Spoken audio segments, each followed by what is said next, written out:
नमस्कार, मुद्दा गर्म है में स्वागत है आप सभी का। मैं हूं आपके साथ आकांक्षा पांडे।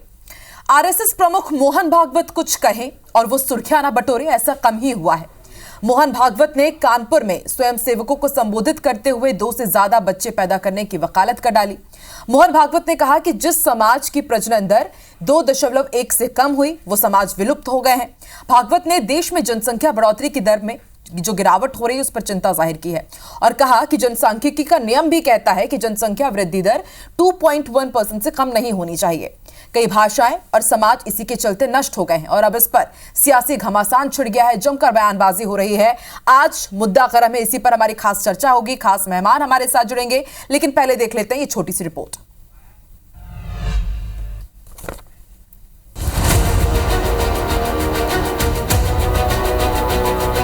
बच्चे दो ही अच्छे, हम दो हमारे दो, भारत की जनसंख्या नीति के ये बुनियादी बातें रही हैं, जिस पर अब सवाल उठाए जा रहे हैं। संघ प्रमुख मोहन भागवत ने कानपुर में एक कार्यक्रम को संबोधित करते हुए भारत की जनसंख्या नीति पर सवाल खड़े किए। भागवत ने 2 से ज्यादा बच्चे पैदा करने की वकालत की। संख्येचा उल्लेख झाला, जनसंख्या कमी होते भटकीता चिंतेचा विषय आहे। याचं कारण हे शास्त्र, लोकसंख्या शास्त्र जे आधुनिक असं सांगतं की 2.1च्या खाली जायला लागलो तर तो समाजच नष्ट होतो, पृथ्वीच्या पाठीवर तो राहत नाही। कोणी त्याला मारेल असं नाही, तो काही नसलं संकट तरी तो समाज नष्ट होतो, पुढे चालत नाही। अनेक भाषा अशा नष्ट झाल्या, अनेक समाज असे नष्ट झाले। 2.1च्या खाली येतात। आपल्या देशाची जनसंख्या नीती 1998 वगैरे मध्ये ठरली का 2002 मध्ये ठरली, पण साल माहिती आहे मला। पण त्याच्यातही असं सांगतात की 2.1च्या खाली नको।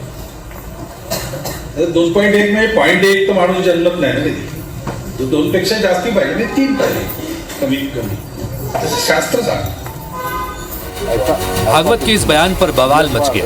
सबसे पहले AIMIM चीफ असदुद्दीन ओवैसी ने इस पर सवाल खड़े किए। कांग्रेस ने भी इस पर आपत्ति जताई, वहीं बीजेपी नेता भागवत के बयान का बचाव करते दिखे। तो हम मोहन भागवत जी से पूछना चाह रहे हैं कि बच्चे पैदा करने के लिए वो क्या लोगों को देंगे, क्या कुछ देंगे? अकाउंट में डालेंगे 1500 रुपए, जो बच्चे ज्यादा पैदा करेगा उसको 1500 बढ़ के मिलेंगे? नहीं, औलाद पैदा करो वो स्कीम निकालेंगे क्या? मुस्लिम वर्ग है, मुस्लिम बंधु हैं, उनमें प्रजनन का जो दर है वो जो हिंदू प्रजनन दर है उससे काफ़ी ज़्यादा है। लेकिन जो 2.1 का जहाँ पर आया है तो इसमें मुस्लिम आबादी की दर भी पहले से कम हुई है और हिंदू की आबादी दर तो बहुत ही कम हुई है। आजादी के बाद साल 1950 में भारत की प्रजनन दर 6.2 थी, यानी एक महिला औसतन 6 से ज्यादा बच्चों को जन्म देती थी। लेकिन 2021 में यह घटकर 2% से भी कम रह गई है। शिक्षा के स्तर में सुधार और स्वास्थ्य सुविधाओं के विकास को इसकी वजह माना जा रहा है। इसके बाद भी भारत आज 1 अरब 45 करोड़ की आबादी के साथ दुनिया का सबसे ज्यादा आबादी वाला देश है। जहां तक 2 से ज्यादा बच्चे पैदा करने का सवाल है, ये हर परिवार का निजी मसला है। लेकिन मोहन भागवत के इस बयान ने इस बहस को फिर से जरूर हवा दे दी है। Bureau report, IBC 24। और मध्य प्रदेश छत्तीसगढ़ में भी मोहन भागवत के दिए गए इस बयान के बाद सियासी घमासान छिड़ा हुआ है और राजनीतिक प्रतिक्रियाएं क्या कह रही हैं, सुन लेते हैं।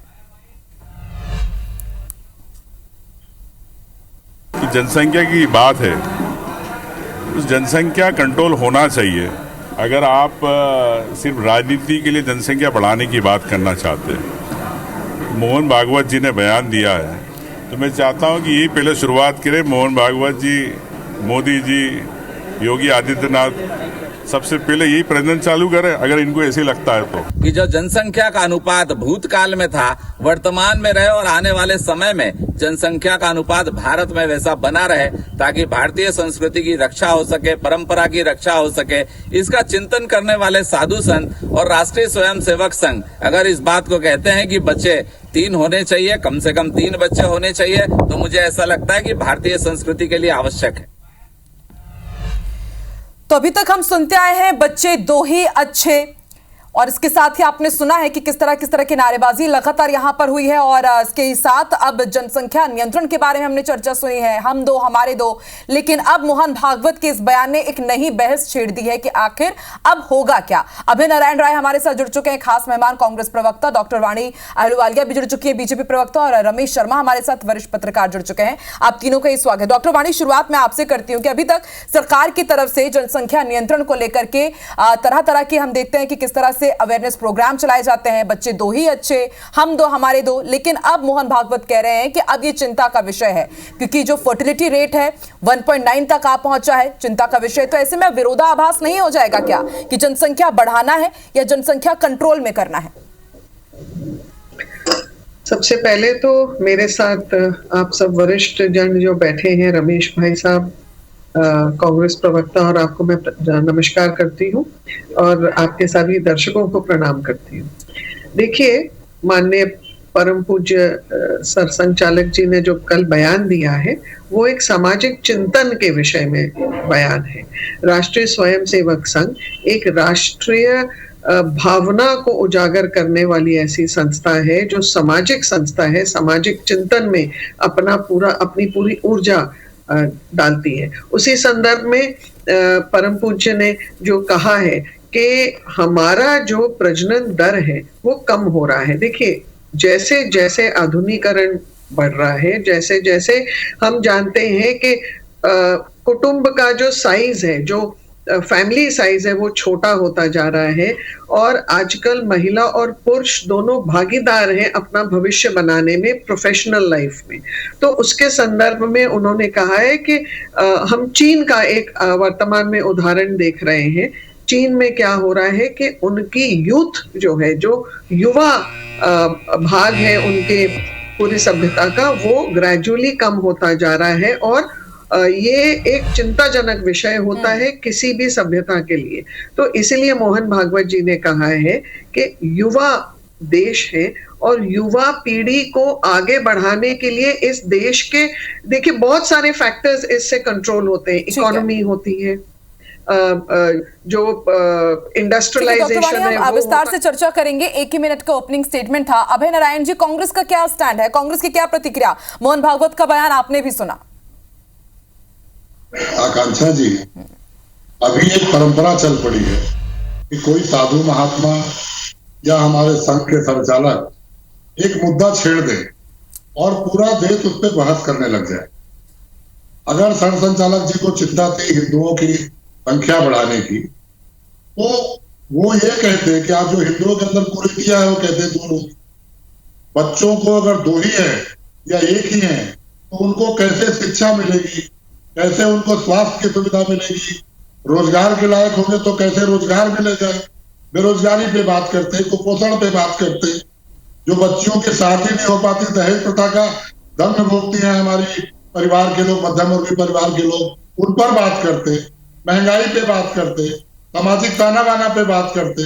लेकिन बच्चे दो हो कि तीन हो, ये कहीं ना तो कानून बना है इस देश में कि दो ही होंगे। किसने रोक लगाया कि तीन नहीं होंगे? कौन कह रहा है कि चार नहीं होंगे? कोई कानून तो बना नहीं है। नारा चलता है कि बच्चे तो ही अच्छे, लेकिन कानून नहीं है। क्योंकि कानून बनाने का तो जिक्र उन्होंने भी नहीं किया, उन्होंने एक चिंता जाहिर की और उसी पर हम चर्चा कर रहे हैं। अभी जी आगे भी चर्चा करेंगे। रमेश शर्मा जी, आपने दोनों ही पक्षों को सुना, लेकिन आपसे समझना चाहेंगे कि क्या मायने हैं उनके इस बयान के और क्या वाकई चिंता का विषय, और अभी कैसे पॉसिबल है जनसंख्या नियंत्रण करेंगे या फिर उनके बयान के हिसाब से जनसंख्या अब आगे बढ़ाने की तरफ बढ़ना होगा?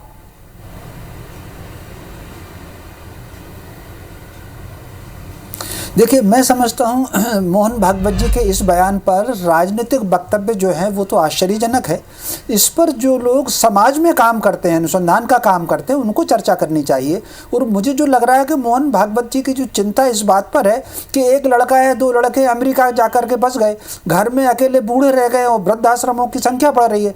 अगर हम जापान को भी देखें तो वहाँ युवाओं की संख्या घट रही है, केवल वृद्धों की संख्या बढ़ रही है। तो मान लीजिए अगर 3 लड़के होंगे और 2 लड़के चले भी गए अमेरिका जाकर के नौकरी कर रहे हैं, तो कम से कम माता पिता की देखभाल के लिए यहाँ तो रहे। भोपाल में घटना आरेरा कॉलोनी की हुई, एक लड़का था, रिटायर्ड आईएएस थे, वो नहीं लौट कर आया, वो ड्राइवर ने सेवा की और उसको मकान दे करके वो चले गए। तो वृद्धाश्रमों में बढ़ती संख्या के लिए आवश्यक है कि कम से कम संतान 1 या 2 घर के भीतर रहें। इसके अलावा एक दूसरी बात और भी है, यदि बाय द वे संतान कम होगी, प्रजनन दर बढ़ किसकी रही है? अगर लोकल के लोग कम होंगे तो घुसपैठिए ही तो आएंगे, जिस तरीके से भारत में घुसपैठियों की संख्या बढ़ रही है। तो मैं समझता हूँ उनका जो बयान है कहीं ना कहीं सामाजिक संतुलन के लिए, समाज सेवा के लिए, बढ़ती हुई अवस्था में वृद्ध माँ बाप की सेवा करने के लिए एक आध बच्चा होना चाहिए कि नहीं होना चाहिए। और कई बार किसी के अगर 2 बेटे हैं, एक लड़का बिगड़ गया, रावण बन गया, तो दूसरा लड़का अगर कुबेर है तो वो बिल्कुल सेवा करेगा बेशर्मा की। तो बाय द वे 3 बच्चों में एक सुविधा ये भी रहती है कि एक आध लड़का अगर आवारा हो गया तो कोई बात नहीं, दूसरा लड़का माँ बाप की सेवा करे। जैसे बिशर्मा के 2 पुत्र थे तो रावण अलग चला गया, कुबेर ने सेवा की उनकी। कश्यप ऋषि के पुत्र थे, हिरण्यकश्यप अलग निकल गया, लेकिन वरुण ने और सूर्य ने उनकी सेवा की। तो संतान अगर 3 होगी तो कहीं ना कहीं वृद्धाश्रमों की संख्या नहीं बढ़ेगी, माँ बाप की सेवा घर में ही होगी। ठीक है डॉक्टर वाणी, आप जरा समझाइए कि पहली दफा नहीं है जब मोहन भागवत ने जनसंख्या वृद्धि की तरफ इशारा किया, उससे पहले भी उन्होंने कहा है कि नहीं अब हमें जनसंख्या पर ध्यान देना होगा। लेकिन इसके साथ ही एक सवाल यह भी उठ खड़ा होता है कि उतने संसाधन नहीं है। सबसे ज्यादा आबादी वाला देश भारत ऐसे भी है, संसाधनों की कमी है, फिर अच्छी क्वालिटी की आपको एजुकेशन नहीं मिल पाती है, अच्छे रिसोर्सेस नहीं मिल पाते हैं, तो फिर इसका मुकाबला कैसे करेंगे? देखिए, मैं समझती हूँ कि जो रमेश भाई साहब ने अभी हमें जो समझाया है वो बिल्कुल उचित है, क्योंकि कोई भी देश प्रगति तब कर सकता है जब उसकी आबादी युवा हो। हम अधिकांश कई देशों में, जापान, चीन, न्यूजीलैंड, हम यहाँ परिवर्तन क्यों देख रहे हैं? वो बाहर से लोगों को बुला रहे हैं, परंतु भारत में तो ऑलरेडी घुसपैठियों की वजह से एक डेमोग्राफिक इम्बैलेंस हुआ है। मैं अभय भाई साहब की बयान से बिल्कुल तारुफ नहीं रखती हूँ, क्योंकि मैं अपेक्षा ही नहीं कर रही थी कि कांग्रेस के प्रवक्ता समझेंगे ये सामाजिक एक निर्णय, एक सामाजिक उद्देश्य को धारण करने वाला बयान है। ये पॉलिटिकली सेंसिटाइज करने वाला बयान नहीं है परम पूज्य का। और हमें एक चीज को समझनी होगी कि हम अगर प्रगति करना चाह रहे हैं और हम जो परिवर्तन लाए हैं ऑलरेडी पिछले 20 सालों में, और 2047 तक हम विकसित भारत का एक परिदृश्य का एक कल्पना की देखते हुए अपने पैर आगे बढ़ा रहे हैं, हम अपने कदम आगे बढ़ा रहे हैं। आज हम 4वीं 5वीं अर्थव्यवस्था तक पहुंचे हैं, तो निश्चित रूप से cost of living, affordability, industrialisation, development, हर दिशा में भारत प्रगतिशील हो गया है। इसके साथ ही एक नैरेटिव ये भी है, माना जाता है कि मुसलमानों की जो जनसंख्या दर है वो ज्यादा है, तो क्या जो मुस्लिमों की ऊंची जन्म दर है उसका मुकाबला करना चाहते हैं संघ प्रमुख? नहीं, जब संघ प्रमुख ने ये बयान दिया है तो उन्होंने कोई भेदभाव के या आलोचना करते हुए ये बयान नहीं दिया है। उन्होंने ये इस देश की पूरी जनसंख्या के बारे में चिंता करते, हर हिंदुस्तानी के बारे में चिंतन करते हुए ये बयान दिया है। हाँ, ये बात जरूर है कि हमारे देश में कुछ घुसपैठिया आकर बिल्कुल डेमोग्राफिक असंतुलन पैदा कर रहे हैं कुछ हिस्सों में। आप जानते हैं बांग्लादेश में क्या हो रहा है, आप जानते हैं झारखंड में क्या हो रहा है, ये बात छुपी नहीं हुई है। परंतु अगर हम इनके बयान को एक राजनीतिक मोड़ दें और तो वो बहुत दुर्भाग्यपूर्ण होगा। हमें एक सामाजिक चिंतन के तर्ज पर इसे देखना चाहिए और एक सकारात्मक। ठीक है अभय जी, एक सामाजिक चिंतन के तौर पर यह बयान दिया गया है, लेकिन आरोप भाजपा की तरफ से लग रहा है कि आप लोगों को हर चीज में राजनीति ही नजर आती है, पॉलिटिकल एजेंडा निकाल लेते हैं आप लोग। आकांक्षा जी, मैंने कहा कि मान्यवर मोहन भागवत जी सबके आदरणीय हैं, संघ के प्रमुख हैं और विद्वान के रूप में जाने जाते हैं। मैं तो कह रहा हूं बेरोजगारी की बात करते, जनसंख्या 140 करोड़ को पार कर रही है और हमारी आर्थिक स्थिति, प्रति व्यक्ति आय क्या है, समाज में हमारी प्रति व्यक्ति स्थिति क्या है, संसाधन, देश के 5% लोगों के पास पूरे संसाधन है और 40% लोग बिना संसाधन के हैं। आज भी आपको प्रधानमंत्री आवास देना पड़ता है, आज भी आपको 5 किलो फ्री राशन देना पड़ता है, आज भी आपको 5 लाख का आयुष्मान कार्ड देना पड़ता है। आर्थिक स्थितियों पे बात करते हैं। अभय जी, सिर्फ भारत में वहां पे और जनसंख्या स्थिति हुई थी तो उन्होंने भी अपनी जनसंख्या नीति में बदलाव किया। अभय जी, चीन ने भी अपनी जनसंख्या नीति में बदलाव किया। पहले तो वो उन लोगों ने कंपलसरी कर दिया था कि आप एक ही बच्चे पैदा कीजिए, उसके बाद उन्होंने 2 किया और अब उसको भी हटा रहे हैं, क्योंकि वो भी देख रहे हैं कि यदि अगर अभी यहाँ पर सब चीजें संभलेगी नहीं तो आने वाले समय में साल 2050 तक का जो आंकड़ा है कि हमारी सिर्फ जो आबादी रह जाएगी वो युवाओं की नहीं रह पाएगी, और हम जानते हैं कि युवा आबादी रहती है तो ज्यादा प्रोडक्टिव रहता है। तो आपको नहीं लगता कि बाकी ये चिंता का विषय है? देखिए, मैं सामाजिक बात भी करने को तैयार हूँ। जिसकी 3 बेटियां हो गई वो क्या करेगा? एक बेटी की शादी करने में, एक बेटी को पढ़ाने लिखाने में, एक बेटी का पालन करने में क्या स्थिति होगी? यही तो मोहन भागवत जी चिंतन नहीं कर रहे हैं कि आज समाज बेटों और बेटियों में फर्क क्यों करता है। आज समाज किस दिशा में जा रहा है आपका? आप जनसंख्या बढ़ाने की बात करते हैं, समाज को उन्नति की ओर ले जाइए, आर्थिक प्रगति की ओर ले जाइए, प्रति व्यक्ति की आय की चिंता करिए। एक तरफ आपकी सरकारें दावा कर रही हैं कि हम इतने करोड़ लोगों को 5 किलो राशन देके पाल रहे हैं, और दूसरी तरफ उन सरकारों के संचालक ये कह रहे हैं कि आबादी बढ़ाइए। डॉक्टर वाणी, ये दोनों बातें समझते परे हैं, और सामाजिक रूप से भी बात करने जी का बयान बहुत दुर्भाग्यपूर्ण है, क्योंकि जो भेदभाव के प्रति इन्होंने अपना आलोचना की है उसमें इनको थोड़ी सी लज्जा आनी चाहिए, क्योंकि आप जो एंकर है वो भी एक महिला है, आकांक्षा एक वुमन एंकर है और बहुत अच्छा काम कर रही है। और दूसरा पहलू, 40 साल 45 साल आपकी केंद्र में सरकार थी, ऐसा क्यों है कि आपने गरीबी नहीं हटाई? 20 साल से भारतीय जनता पार्टी की जो केंद्र में सरकार है वो निरंतर परिवर्तन हर मोड़ पर गतिशील बना रही है और आगे लेकर जा रही है। और अब तीसरी बात, कृपया इनको म्यूट कर दीजिए, इनको म्यूट कर दीजिए। अभय जी वो अपनी बात पूरी कर लेना। अभय जी उत्तर ले लेते हैं, फिर उसके बाद मैं आ रही हूँ आपके पास आ रही हूँ डॉक्टर वाणी। लेकिन ये वाकई बहुत बड़ा सवाल भी है कि मतलब यदि जैसे कि मैंने भी पूछा कि पॉपुलेशन बढ़ जाएगी तो ऐसे ही प्रति व्यक्ति आय हमारी कम है, बहुत सारे रिसोर्सेज की कमी है, तो ऐसे में बच्चे पैदा कर देंगे तो फिर उसका लालन पालन कैसे होगा? एक सवाल तो ये एक मतलब परिवार के नाते सामने आता है। बयान मोहन भागवत जी का, परम पूज्य मोहन भागवत जी का पूरा बयान शायद अभय जी ने नहीं सुना। उन्होंने किस संदर्भ में कहा? उन्होंने कहा हमें हमारी संस्कृति के प्रति समर्पित होना चाहिए, और अगर हमारे घर में 2-3 बच्चे होते हैं, परिवार जैसे पहले संयुक्त होते थे, अगर कुटुंब वैसे होते हैं तो हमें हमारी रीति रिवाजों और नीतियों के ऊपर हमें अगली पीढ़ी को उन्हें पास ऑन करने में सुविधा होगी। दूसरा ये भी आता है हमारा चिन्ह कि हमको एक प्रगतिशील देश बनना है, तो हमें हमारी जितनी आबादी है उसको युवा होना चाहिए। तीसरी चीज, हम कोई लिंग भेद नहीं करते भाई साहब, ये वही सरकार है जिसने 33% आरक्षण महिलाओं को दिया है। तो चाहे आकांक्षा हो कि वाणी हो, हम सब महिला बिल्कुल इस समाज के नेतृत्व में परिपक्ष है। आप लोग भेदभाव करते हो अभय जी, और 40-45 साल केंद्र में रहते हुए आप गरीबी हटाओ का नारा चिपक के बैठे रहे, उसके साथ क्या किया आपने?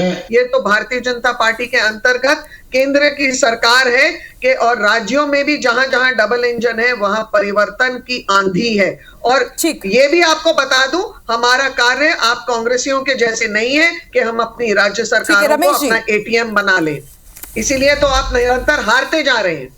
रमेश जी आपसे भी मैं समझना चाहूंगी वही सवाल जो अभय नारायण जी उठा रहे हैं कि जनसंख्या वृद्धि की चलिए आप बात कर दे रहे हैं, लेकिन उतने रिसोर्सेस नहीं है, तो फिर ये इक्वालिटी आप कैसे ला पाएंगे? क्योंकि ये बोझ तो उसके बाद उस फैमिली के ऊपर ही आएगा ना कि आप बोल रहे हैं कि 2 से अब ज्यादा बच्चे पैदा करें, यहाँ पर एक बच्चे ठीक से नहीं पल पा रहे हैं। रमेश जी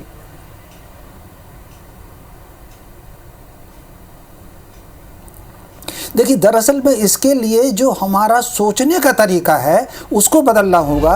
अंग्रेज़ों को गए हुए 77 वर्ष हो गए, लेकिन एक अंग्रेज़ जो हेलमेट हमको पहना के चले गए हैं उसको हम उतार नहीं रहे हैं। मोटे तौर पर अगर देखेंगे, जिस दिन हमको स्वत्व का भाव हो जाएगा, हम नारा तो लगाते हैं लोकल पर वोकल, लेकिन उस पर अमल हम कितना करते हैं? मोटे तौर पर अगर आप देखिए, अंग्रेज़ों ने षड्यंत्र पूर्वक जो बाल श्रम कानून पर प्रतिबंध लगाया था ताकि बच्चे कोई कौशल, कोई प्रतिभा का विकास ही ही ना कर पाएं। आज विज्ञान ने ये कहा है कि गर्भावस्था से लेकर के 7 वर्ष तक बच्चे के भीतर कौशल और प्रतिभा का विकास होता है। अंग्रेजों को नौकर चाहिए थे तो उन्होंने षड्यंत्र पूर्वक उसको लगा दिया। दूसरा, व्यक्ति के अनुभव के बाद जो समाज को मार्गदर्शन कर सकता है उसके बाद उन्होंने रिटायरमेंट की एज बना दी। हमको कहीं ना कहीं भारत के स्वत्व पर आना होगा और बच्चों के कौशल विकास, प्रतिभा विकास को शुरू से करना होगा। मुझे एक बात बताइए, चींटी से लेकर हाथी तक कम से कम 1 करोड़ गुना प्राणी होते हैं। आप आकांक्षा, जहां आप रहती होगी, कितनी चींटियां होंगी, कितने मच्छर होंगे, कितने मक्खियां होंगे, कितने कुत्ते बिल्ली होंगे। बिल्कुल, सारे प्राणी चींटी से लेकर हाथी तक अपनी रोटी कमा लेते हैं, अपने लिए सुरक्षित जगह ढूंढ लेते हैं, जोड़ा बना लेते हैं, बच्चों को जन्म दे करके उनको खाने कमाने लायक बना देते हैं। मनुष्य को हमने आश्रित बना लिया क्योंकि उनको गुलाम बनाना था अंग्रेजों को। कई पहलुओं पर बदलाव की जरूरत है। मौलिक प्रतिभा का जिस दिन आप विकास कर देंगे ये सारी समस्याएं खत्म हो जाएंगी। ठीक है, अभय नारायण जी अब आगे बढ़ रहे हैं। क्लोजिंग स्टेटमेंट क्या है सर आपका? कि मोहन भागवत जी का बयान एकदम सामाजिक दृष्टिकोण से उस पर आप बहस कर सकते हैं, उसके पक्ष में खड़े हो सकते हैं, लेकिन आज जो भारत की आर्थिक स्थिति है, 2,05,000 करोड़ के कर्जे में हमारा देश चल रहा है, प्रति व्यक्ति 1.5 लाख तो हम कर्जे में हैं। आर्थिक दृष्टिकोण से सोचें कि जनसंख्या वृद्धि कितनी उचित है और कितनी अनुचित है, इस पे बात होनी चाहिए। केवल एक उद्देश्य को लेकर, एक किसी भावना से ग्रसित होकर बात नहीं करना चाहिए। ठीक है, डॉक्टर वाणी आपका क्लोजिंग स्टेटमेंट। असदुद्दीन ओवैसी ने इस बयान के बाद पूछा है कि क्या आप 1,500 रुपए हर महीने देंगे, औलाद पैदा करो, कोई ऐसी स्कीम बनाएंगे क्या, यदि आप लोग वाकई सोच रहे हैं कि अब जनसंख्या बढ़ाने की तरफ बढ़ना होगा? देखिए, ये एक वैज्ञानिक प्रमाण के तौर पर किया हुआ स्टेटमेंट है और मुझे नहीं लगता है कि अभय जी को इसके ऊपर कोई हम उचित दे सकते हैं समझाइश, क्योंकि इनके परे है। पर मैं आपको एक चीज बहुत स्पष्ट बता दूं इस चैनल के माध्यम से कि हम स्वाधीनता तो प्राप्त किए, लेकिन स्व के लिए तंत्र की इस्टेब्लिशमेंट या तंत्र को बनाना इस देश में तब होगा जब यहाँ युवा होंगे, जब युवा शक्ति होगी, जब युवा ऊर्जा होगी। और उसी संदर्भ में परम पूज्य सर संचालक जी ने ये बयान दिया है। ठीक है, बहुत बहुत शुक्रिया आप तीनों का मुद्दा गरम है हमारे साथ जुड़ने के लिए। देखते रहिए IBC 24। नमस्कार।